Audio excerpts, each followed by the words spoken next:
I think for a decade, conventional treasury strategy was I buy short-dated treasuries, and in order to get my stock up, I buy back my equity and leverage up my cash flows. I watched 99 out of 100 of my competitors all go out of business pursuing that strategy. What they do is they either do a dilutive acquisition where they buy another company and they keep bolting on acquisitions until they've got 37 companies and it all falls apart, and then they sell themselves or take themselves private, or they keep buying their stock back and leveraging up. And one way is decapitalizing the company, the other way is diluting the company. What I was doing with Bitcoin was I was saying, I don't want to decapitalize the company. I want to keep the capital or grow the capital, but I want to put an asset on the balance sheet. And I think a big breakthrough is I can convert my cash from a liability to an asset, and then we realize that if that asset's going to go up by more than 10% a year, and you can borrow money at 5% or 4 or 3 or 2, then you should pretty much borrow as much money as you can and flip it into the asset, and why wouldn't you? Right, but it does kind of call time on this ultra-low interest rate policies by the central banks that seem to be there only to benefit a few select at the top while disenfranchising the many. And if all corporations did what you guys are doing, it would seem to disrupt the central banks, which in fact would then help Bitcoin. Is there a virtuous cycle here? Should central banks take a more politicized stance and do this for that reason as a way to get rid of possibly the greatest threat we have, and that is the central banks? And I'm tacitly having you agree with this thought, quite unfairly, with this question.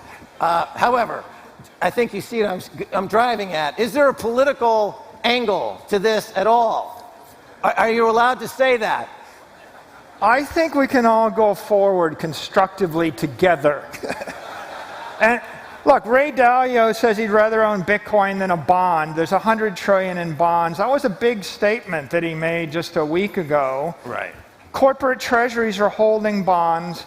As people rotate bonds and cash into Bitcoin, price discovery will return to bonds, and that means that you can buy an annuity for a fair price, and that's good for the world. It would be good to be able to buy a bond that had a good annuity stream.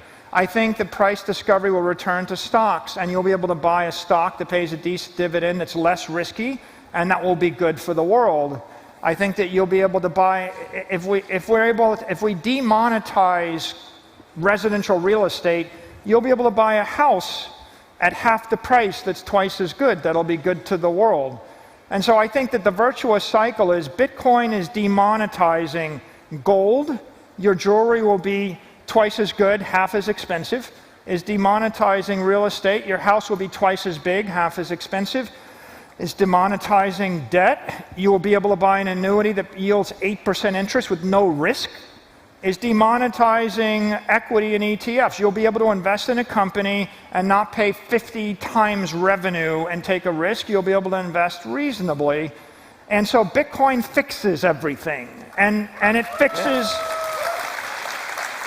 And if you wish me to make a political statement, the political statement would be, it fixes governments because as it fixes everything else, governments act rationally.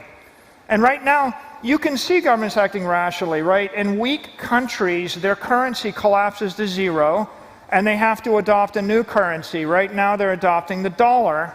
I see a world where 8 billion people have a mobile device, and they have a digital wallet, and they have a digital currency like a dollar or a euro, and then they have a digital asset, Bitcoin. And Bitcoin links together 8 billion people, links together 100 million companies.